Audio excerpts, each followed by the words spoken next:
morning. Good morning. Good morning, Chair. Good morning, County Council.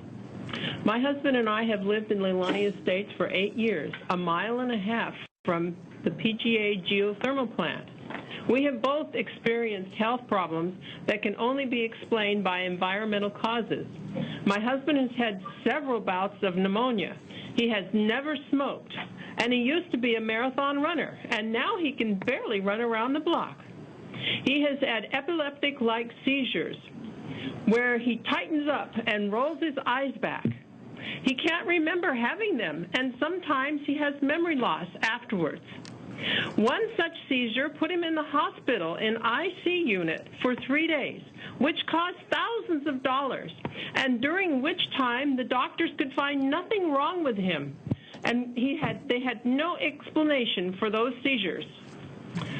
In November of 2008, after several years of pain and discomfort in my pelvic area, a CAT scan showed a stone in my bladder, which was subsequently surgically removed. Bladder stones are very rare in women. When they analyzed the stone, they could not tell me what it was. They had never seen anything like it before. That was the only comment they made about it. I still have pain every day I still have pain every day. My bladder feels like it is burning and a feeling like I need to urinate most of the time, all of which is worse at night. Most nights my legs jerk involuntarily and I have to get up and walk around until they relax and I can go back to sleep. I have been checked for all these symptoms by medical doctors, and they say that I'm fine and nothing is wrong. We have heard that people who have relocated away from the area are feeling better. We regret to say that we were not told about these dangers when we moved here from Oregon. We were not told that there was a geothermal plant there. You can't see it. It's very well hidden by the surrounding roads. We have listed our house for sale and are planning to move from Leilani Estates as soon as possible. We don't qualify for relocation funds as we are outside the 1 mile limit. The women's group that meets in Leilani Longhouse on Wednesday night at 6 o'clock has been a great help to me.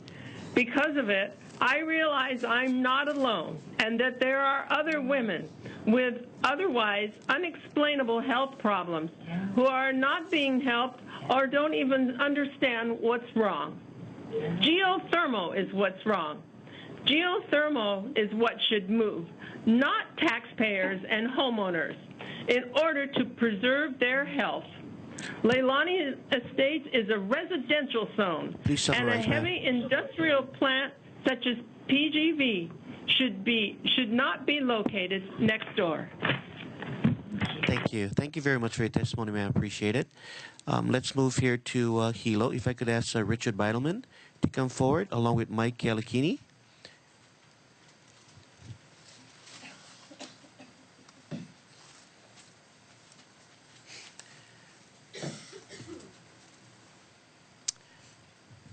Mr. Bidleman will be speaking on Bill 257 and 256 Draft 2. Good morning. Thank you for the opportunity. Can you hear me? Yes, sir. Okay. It's interesting, a lot of people who are testifying here this morning are talking about the community benefit program and how it benefits our infrastructure in Puna. Gosh, do the other council members here have a community benefit fund that benefits for their roads and parks and stuff? It's really incumbent upon our elected representative to bring bills forward just as the rest of you do to improve your infrastructure. And to in effect, what's happening is we're pitting people who live in Puna against each other. And I think it's shameful. Anyway, my testimony is I had asked the head of the Hawaii Volcano Observatory to weigh in on the geothermal. And I'd like to read you his response.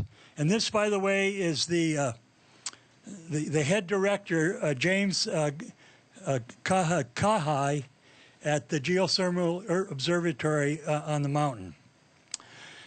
And so here's his reply. This was in an email. He said, Richard, a good question.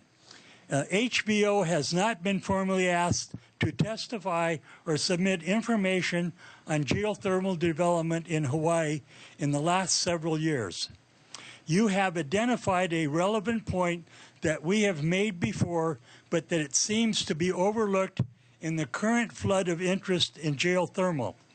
That which makes geothermal so attractive at Kilauea also poses a threat to the power generation facility and the customers that depend on it. You are correct that the lava flow hazard map that we have developed designates Hazard Zone 1 as the most hazardous for lava flows because it is directly over a volcanic rift zone that erupts frequently. That hazard threatens homes and power plants alike. Of course, it is the same rift zone that the most lucrative geothermal target in the state. If you are worried about further geothermal drilling starting a volcanic eruption, there is no evidence of this. Deep drilling has encountered liquid magma, sometimes intentionally, but has not started a lava eruption. I know of one instance where about 1 cubic meter of magma came up the drill string before the drill hole was plugged, but that's all. There have been problems with drilling that have temporarily allowed open venting of hydrothermal fluids. My understanding in these is that these can be avoided or controlled by proper drilling procedures. I hope that I have answered your question. So that's verbatim his email. Now, there are 2 points that I wish to respond to with regard to this email. And one is, what makes geothermal so attractive at Kilauea also poses a threat to the power generation facility and the customers that it depends on. I think I have 6 minutes here to testify. You've got another 3 minutes right now, sir. It would seem that this is a risky venture that needs to be reviewed again in light of the desired expanded geothermal and therefore place not only those who live close by at risk, but the entire islands dependent on geothermal generation. For those of us who live in Lava Zone 1, we made the choice long before PVO began operations. If a natural eruption does occur, we have to take full responsibility for our actions. If an eruption occurs as a result of PVO activities, they might have to cease operations and close their facilities. They will still be in business elsewhere. We will not. The second point is there have been problems with drilling that have temporarily allowed open venting of hydrothermal fluids. And as he stated, my understanding is that these can be avoided or controlled by proper drilling procedures. The word temporarily troubles me. People who live around PVO saying it happens continuously. We need hard science to examine this phenomena. Finally, should open venting occur and it turns into a man-made disaster, we need to examine what the consequences might be and A, decide whether or not it's worth the risk, B, what the long-term risk might be, and C, how we will deal with such a disaster. There are several significant issues here. They will take time and money to deal with. Therefore, I'm asking you to restore the fund to its original purpose. Thank you. Thank you very much for your testimony. Next, we have Mike Kaleikini to speak on Bill 256, Draft 2. Good morning. Good morning, Chair. Mr. Bidleman, I'm sorry, Mike. Mr. Bidleman, could we get a copy of your testimony or that letter, that email, if you don't mind? Thank you. Staff, if you could get that, I'd appreciate it. Go ahead, sir. I'm sorry to interrupt. Mike Kaleikini to speak on Bill 256, Draft 2. Good morning, sir. Mahalo, Chair, Council members. Thank you for the opportunity for providing testimony. As you know, Puna Geothermal Venture has submitted a request to present detailed information regarding its operations that have been safeguarding the community since the project came online. We have asked that the Hawaii Department of Health also be invited to discuss the safety of PGV's operations and the ambient levels of naturally occurring gases. We don't think we can convey all of the points that need to be addressed in the confines of 3 minutes. So if granted the opportunity to present, we will provide experts to address and answer questions the committee and the public might have of PGV. Our goal is that PGV be an asset, not a liability, in assessing what is occurring environmentally in our community, using what we've learned from our years of extensive monitoring. Concluding that residences within a 1 mile radius are inhabitable harms the public perception about the safety of geothermal energy production. In my opinion, this approach fails to address the potential issue of health effects caused by natural emissions from the rift in the Puna district, which are thought to be greater than any potential emissions from PGV. This is why we are encouraging testimony from the Hawaii Department of Health as well. So a report prepared by the U.S. Department of Health and Human Services senior toxicologist analyzed PGV's operations and air monitors at the plant's perimeter and at monitoring stations located in Leilani Puna Gardens and Leilani Estates. This was based on a 16-month period between January 1996 and April 97. A copy of that report has been provided to you today. The report concluded that the low levels of hydrogen sulfide detected at monitoring stations did not pose a public health risk when compared to several health standards and guidelines. Our operations have continued to be consistent with applicable standards. The report also notes that ambient levels of hydrogen sulfide, sulfur dioxide, ammonia, and other agents from volcanic emissions should be assessed for long-term health impacts to residents. PGV is supportive of efforts to study potential health impacts around the facility, the East Rift Zone, the South Rift Zone. We're committed to working with the agencies to determine the causes of these complaints. But concluding that PGV's operations are the cause seems unwarranted at this time. In conclusion, it is our request that the Council allow PGV the opportunity to present information regarding the safety of PGV's operations, and that the Council invite Hawaii Department of Health to provide the Council with its assessment of PGV's compliance with HDOH health standards. Thank you. Thank you for your testimony, sir. Let's move back to Pohoa. Before we do, if I could ask Sarah Steiner as well as Tammy Kaava to come forward to the table. Go ahead, Barbara. Thank you, Mr. Chair. Our next testifier is Luana Jones. She will be speaking in opposition to Bill 256 Draft 2 and commenting on Bill 257. She is representing herself as a geothermal neighbor and Puna community advocate, and she has 3 of her grandchildren with her here for today. Thank you. Thank you. Good morning. 4 of the 16. 4 of the 16. Including Hanai. Thank you for the opportunity to testify. And first of all, I want to thank Councilman Ikeda for the last time you expressed your concerns about keeping the community benefits in the wording. And that's my mana'o. Thankfully, this is still a draft.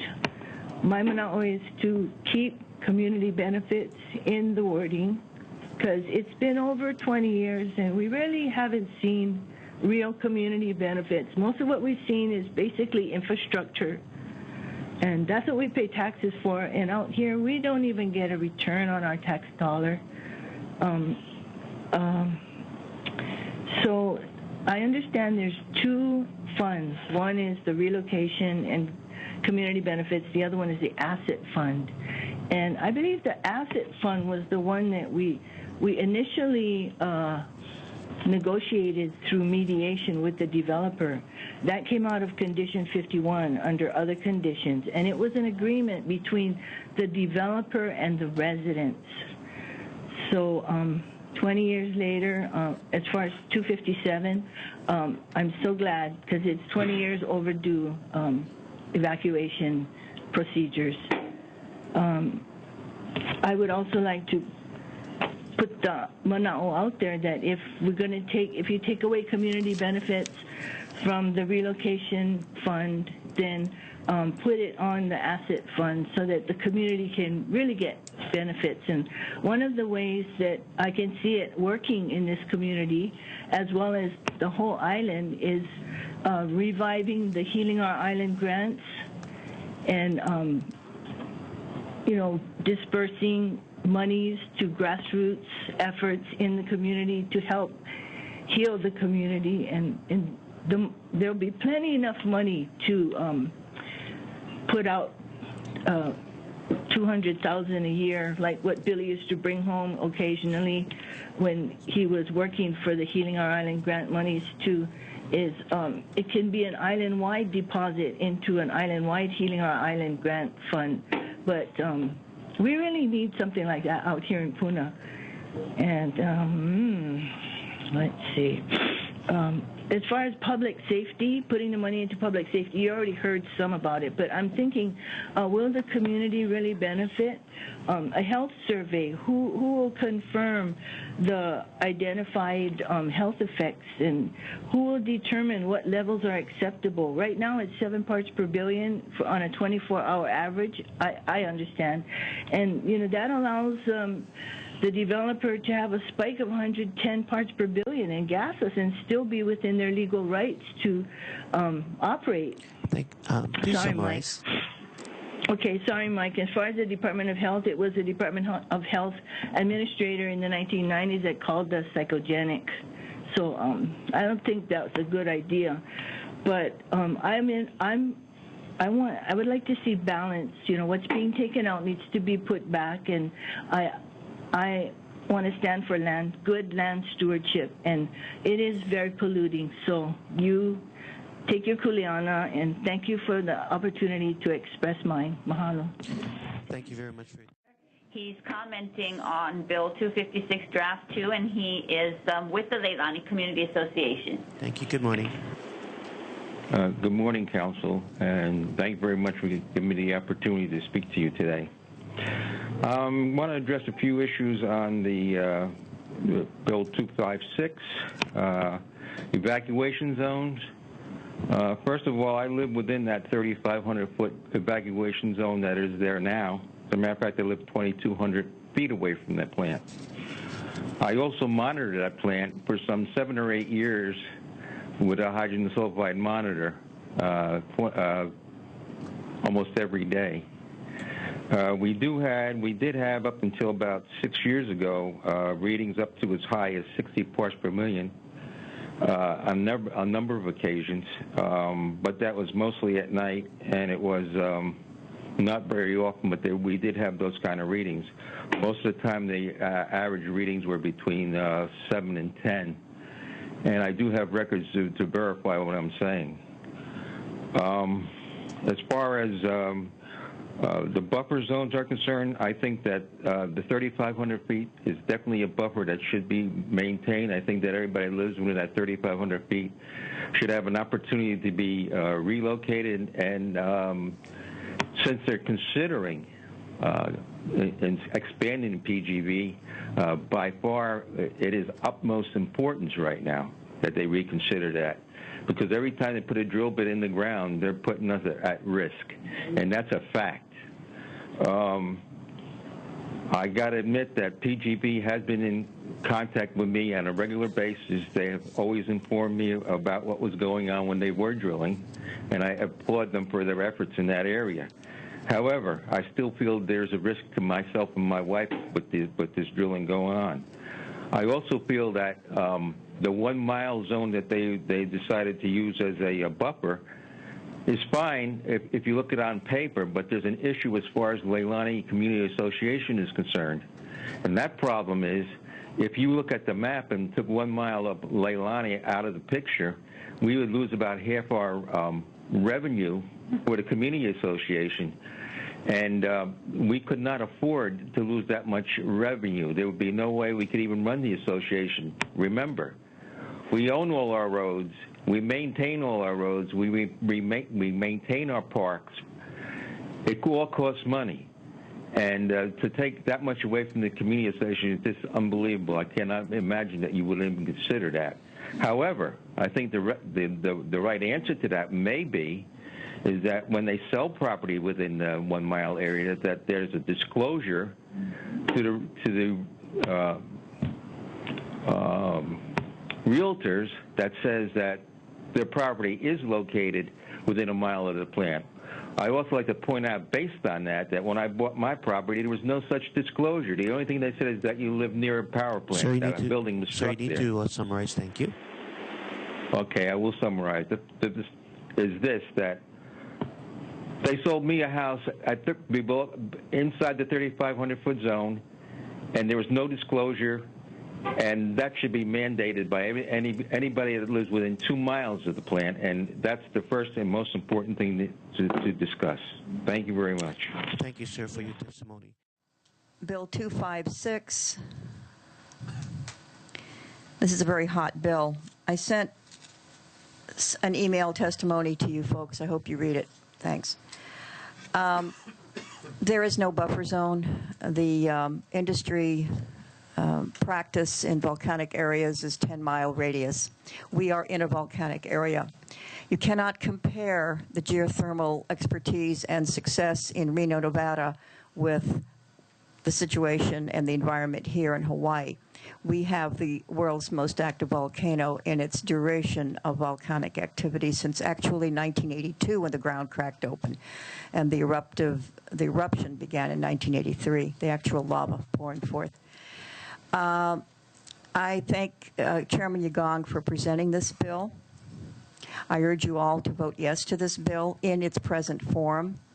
The community benefits clause that was added by this council was, in my opinion, a mistake, because Puna pays taxes the same as every other district, and Puna should be receiving public works projects funded by the budget from our general fund. Now, to say that if it wasn't for the community benefits fund, relocation community benefits, Puna would be left out in the cold, I think that's an insult to the past and present council representatives for Puna districts, because they fail to write substantial, and in this case, any capital improvements bills. We need a representative for our district, for each district. All the representatives really need to know how to write and when to write these capital improvement bills. We can cover our expenses with our paid taxes. We don't need to pillage the original intent of the relocation fund.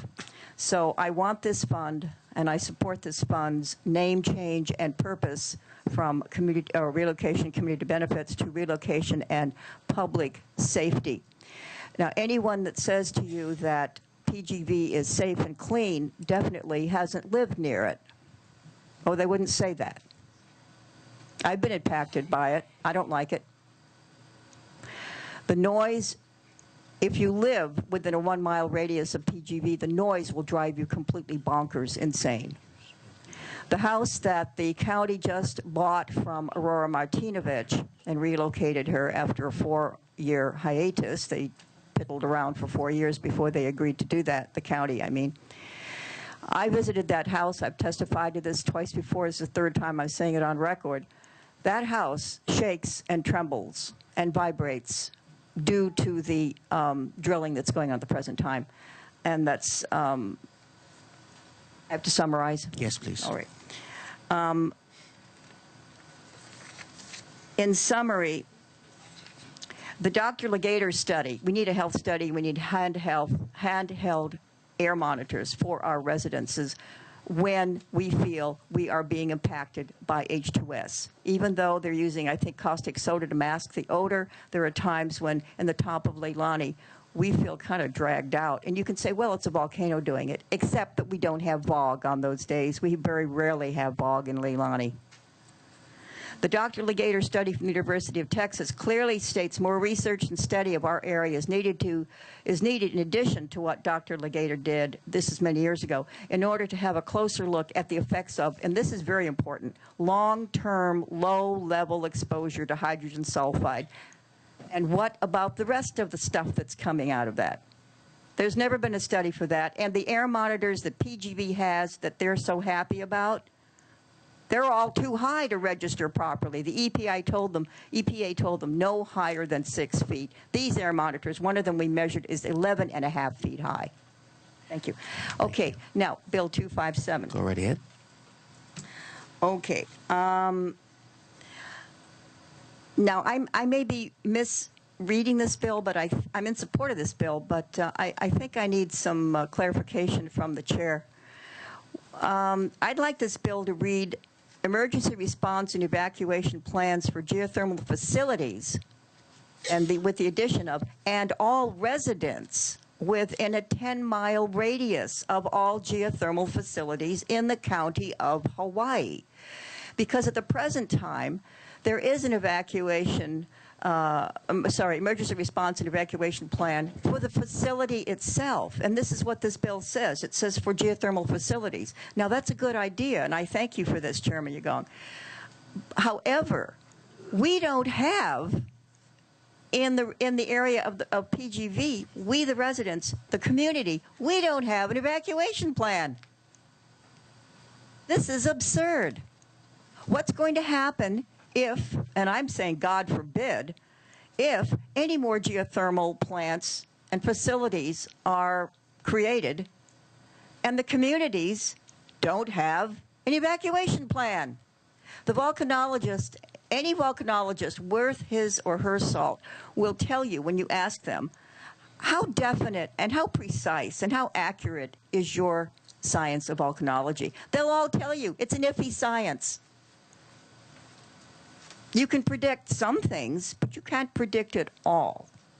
We are floating in Puna on a lake of lava.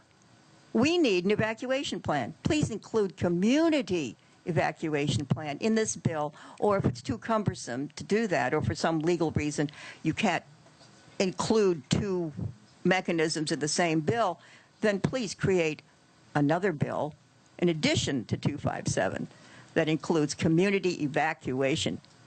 Thanks. Thank you. 256 and 257, definitely we have to have this data. We have to have this to make any further decisions on whether we want to develop further geothermal, not only in Puna, but the state of Hawaii. Again, this is the hottest, most caustic, most highly pressured resource now under production. And they have had their problems in the past. I mean, the worst case scenario was the blowout in 91, as well as the kickout in 93, which meant the kickout meant they had to evacuate the residents around the plant. The point of the matter being is this idea of health studies, continual health studies, and and studies on low-level effects of H2S and other gases from the plant should have been done as recommended way back in 1995, as recommended, and it hasn't been done. And I think this, at least, we have at least 5 years, in my estimation, that before we get another geothermal plant, because there are plenty of legal hurdles that these people have to go through, and we'll put quite a number of them in the way anyway. We knock down True Brothers. We can knock down this one if we have to, as a community. And we're a lot better at it than we used to be. The main factor is that these questions have to be asked before any consideration. 1,000 megawatts, that would be taking 1/5 of our island area and making it into an industrial park. And I'm going, that's insanity beyond belief, considering the fact that we have so many options of generating power on this plant, and biofuel, whatever form it takes, and production of alcohol. We had, the wonderful demonstration from Mr. King and his organization with biofuel, with biodiesel, We can do the same thing for alcohol. We can produce electricity from biomass like we used to do in this island. 90% of the electricity used to be produced by burning the gas. And instead of producing, say, sugar and molasses, we can be producing alcohol from motor fuel. This has been done in Brazil for the past 30 years.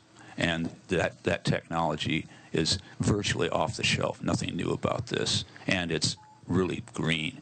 So in any case, you know, do pass these bills, and many thanks. And so I would like to talk about the geothermal. We're on 256, draft 2. Okay. Let's see.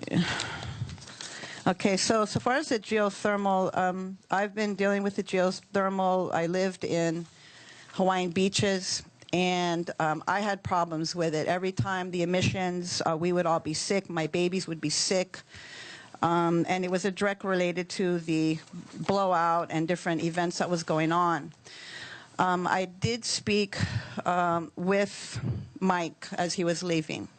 So I asked him, did you bring the MSDS reports with you, the material safety data sheets? He said no, that they were going to try to compile them for presentation. I asked him, are you still using catalyzed sulfite? Now, catalyzed sulfite has lead and arsenic in it. So the issue is, why are you still using it, and why are you allowing to contaminate the water? And so far as, I guess this is more, so far as maybe... 256 is about the relocation fund. Yeah, I think I'm more talking about the, let's see, the other one, 257. Actually, this is more on 257. But so far as, you know, the area, I guess let me go to relocation. So far as relocation, the actual threat to the community, if you go out in ring-mapped areas, is greater than a 1 mile radius. And that so far as in the worst case scenarios, it's 1,300 parts per million is lethal in 1 to 2 breaths during drilling. And so one of my main issues is why, if you're looking at, okay, you want to protect the people in these ring map areas, why are you still going to allow drilling if you have no emergency response plan? And so I wanted to ask you if you could amend the resolution as it, whichever one it really pertains to, but that basically, whereas the, to amend to say that in concerning public health and safety, whereas the county council does state that drilling of the well shall immediately cease until a successful geothermal evacuation drill has been completed. And in protection of the water, that PGV will stop the use of catalyzed sulfite, which contains lead and arsenic.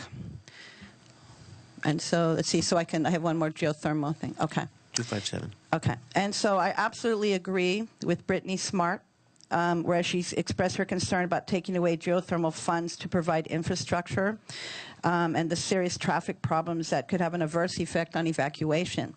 I absolutely agree with that, because what roads would we use to get the people out?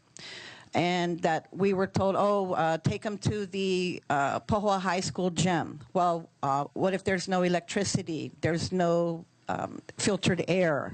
You know, so they're under these worst case scenarios, we were supposed to have evacuated up to 10 square miles. What roads are we going to use to do that? And one of the reasons I think there has not been an emergency response plan is because it's physically impossible. And if you know it's impossible, you have to shut the geothermal plant down and convert it to solar or something else. But right now, I would really like to, you know, put the bet on, can you really do it? And so far as the civil defense, I just wanted to read something, you know, I guess basically in my closing last 3 minutes, by Harry Kemp. Harry Kemp, I worked with him. I worked with John Olson, Al Detweiler, Luana Jones. We were all asked to go into the facility at geothermal, excuse me, well, actually geothermal too, but at civil defense, and have teleconference calls with the EPA. he was having a really hard time to protect the people. He said, when I leave this job, the lowest low will be our failure to protect the people with regard to geothermal, Kim said. The 91 blowout should not have happened, would not have happened if the government followed up on its responsibilities, Kim said. This is a life-threatening situation, not an inconvenience. Asked his opinion of Legator's health survey, he said, the credibility of county government and state government on this issue is zero. That is why the University of Texas is here. So we did have a health study. It does correlate absolutely. I did speak with Tamar Elias, who works up at the volcano. Basically, she educated me on juvenile gases, that the geothermal is juvenile gases. That's why you have higher concentrations of H2S and whatnot. And so I just wanted to reiterate also, in the last time I have left, on the Royal Purple list, that a lot of these will turn into carbon monoxide, will turn into other things, sulfur dioxide, once it's exposed to heat and other situations, and that the permit that was given by Department of Health, Chauncey Hugh, and I need to make sure to say this again, he said he is a geologist, he's not a chemist, and he has absolutely, and I quote, no idea of what happens when those chemicals are mixed in the ground. So I'm stating before you now to revoke the permit, the injection permit, and look at it again. Because you look at the catalyzed sulfite, what they're dumping down, you look at everything what's on that list. And I told different people, the list has to match hazmat, EPA, the public, and whatnot. Thank you very much. Thank you very much, Shelley. Ladies and gentlemen, what we're going to do is we're going to take